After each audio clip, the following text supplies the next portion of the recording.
This is an opportunity. Hindi po kami nang re-recruit ng tao.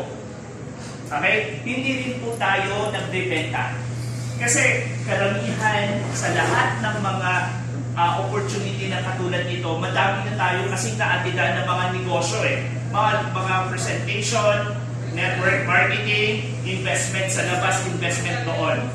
Pero in reality, bakit tayo naghahanap ng opportunity at kailangan pa rin natin ng source of income?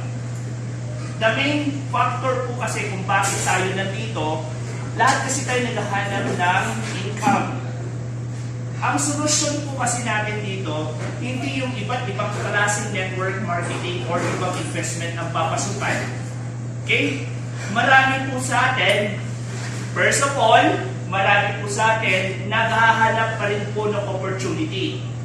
Hanggang nagiging tumatagal na po tayo sa part na to, nawawala na po tayo ng opportunity kasi tumatanda na tayo.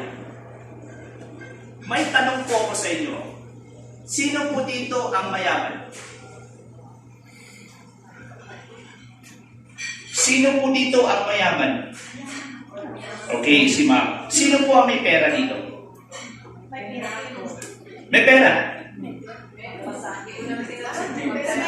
Yeah, sagot lang tayo mama is just only huwag kayong mahiya. Ituloy niyo po itong presentation na to is not kumbaga forum tayo ngayon. Is a forum, okay? Sino po dito ang may mga kapatid sa ibang bansa na may inaasahan? Parang hindi nila isipin. Sa madaling salita, sino dito ang may mamanahin? Yung tipong malapit na siyang mamatay. Pwede po tayong umiti. Pwede tayong, huwag kayong mag-relax lang po kayo. Mamaya na po tayo mag-video. Maya na tayo mag-picture kasi yung mga nag-picture kasi na ano sila. Relax lang. Okay.